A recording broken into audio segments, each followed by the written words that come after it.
The Quest 2 is a pretty cool VR headset, but it definitely has some downfalls. Luckily, there's plenty of third-party accessories that help resolve these issues and really help elevate your VR experience. One of my biggest gripes with the Quest headset is just how damn uncomfortable it is, due to the battery and all the components being at the front of the headset, which makes it very uncomfortable and gives me a bit of a headache. Luckily, there's head straps that help counterbalance the weight issue and improve your battery life. I've tried a lot of head strap and battery solutions for the Quest, and I mean a lot. After a lot of trial and error, I finally found the best head strap. This is the Bobo VR M2 Pro head strap with battery pack, and is probably the comfiest head strap I've ever used. It's got a lot of cushioning and the crown design kind of sits on your head for more comfort, but it also has a removable battery pack. The battery pack adds weight to the back of the headset to counteract the balance issue, and the battery pack's replaceable, so you can just take out the battery pack and replace it with another one during your playtime, so you don't have to take off your headset to charge it to keep going. I really love this concept and design,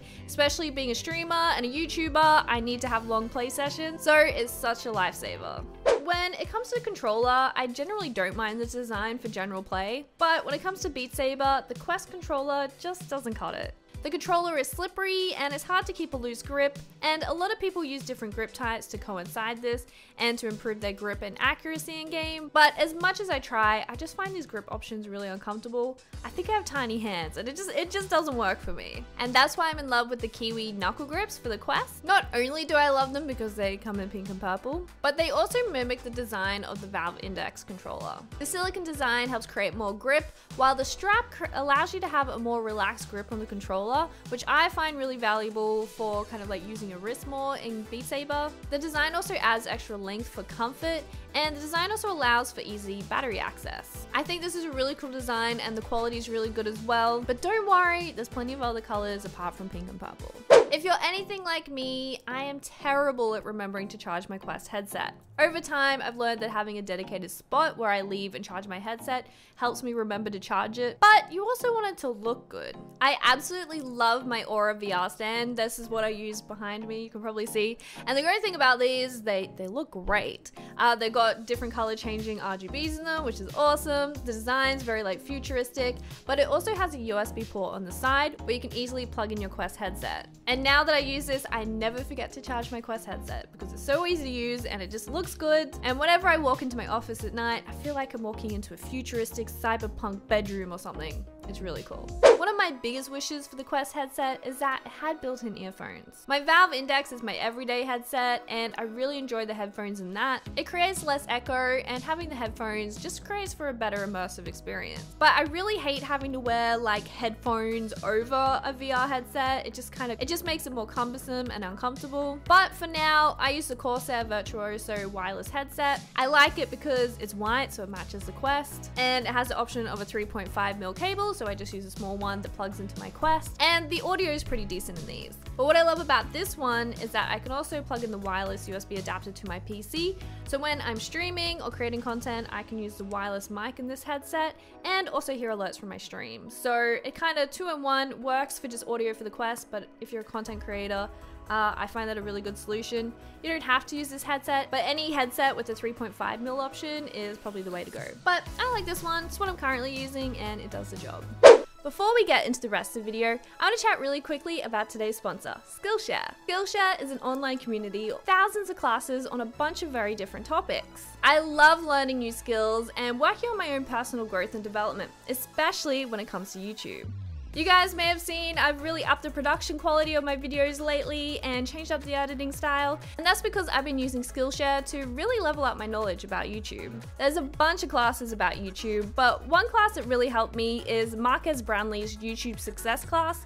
He goes into detail about planning ahead for your videos, which has really helped me, and he talks about different strategies to improve your engagement and quality of your content. I think it's such a valuable opportunity to learn from one of the top tech YouTubers and listen to their tips and tricks for making compelling YouTube content.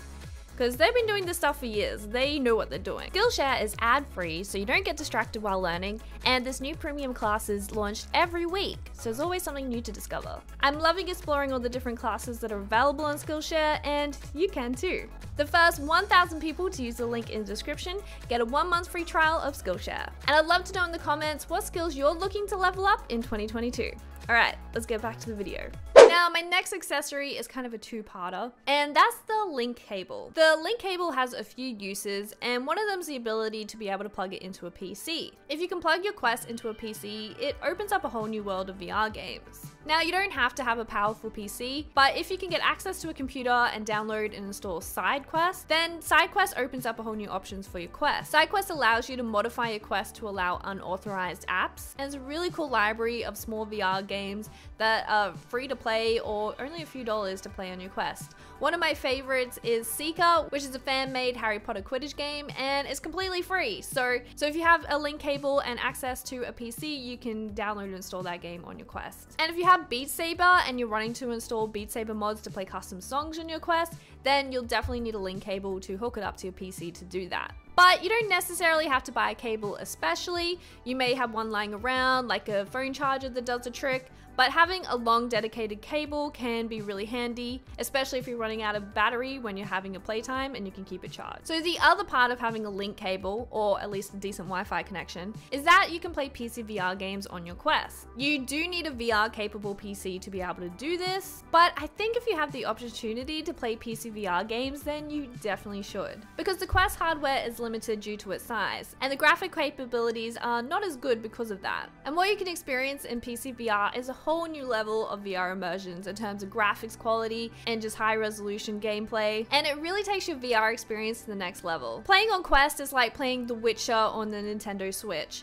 It's still a really cool experience and it's really convenient, but unless you play The Witcher on a powerful PC with all the amazing graphics and immersion, then I think you just haven't fully experienced those games yet. But I'm probably biased, I'm a PC VR fangirl, but I definitely think if you have the option, gotta try it out. So maybe a VR capable PC is an accessory you may consider in the future. So you may have seen my mixed reality videos and thought, I want to do that. And mixed reality is great, but it's damn expensive to set up. I have a pretty powerful PC, expensive cameras, a lot of lights, and a dedicated green room in my office. And not everyone can get access to that. But luckily you don't need to. All you need is an AR capable iPhone or iPad, and you can do mixed reality from your living room. With the new Quest software updates, you can enable the mixed reality feature from the Oculus app on your phone, and this allows you to enable a mixed reality feature for some games. But if you want more options for what games you can do or how you want it to look, then I recommend checking out the Live app. They have a mixed reality app for the phone, and they also have one for PC. Doesn't need to be a powerful PC,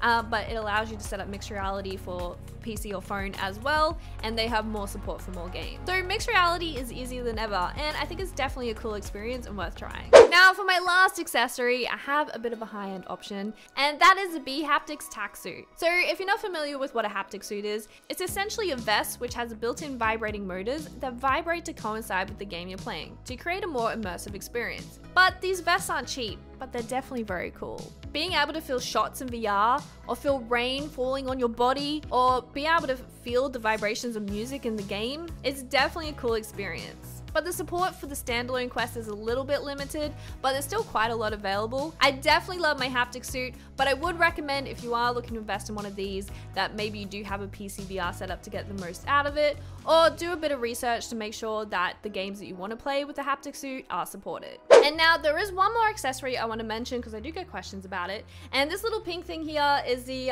V-cover silicone cover for the Quest. Now I love this because it looks cool, but I don't necessarily recommend it. I find a lot of covers are either silicone or leather material, and I find they do just not absorb sweat. The sweat just kind of sits there and it kind of creates a more uncomfortable experience. So if you are looking for a VR cover, I don't really recommend silicone or leather really. They can add a bit of style and maybe a bit more comfort, but if you are playing games where you might build up a bit of sweat, then yeah, they might just make things a bit worse, especially if you wear makeup like I do. Ugh. But that basically sums up all my favorite Quest accessories. All the links are down below if you want to check them out, and they're affiliate links, so I get a little bit of monies, which is always nice. So thanks for watching this video, and if you recommend an accessory that people should check out, leave a comment down below. See you in the next video.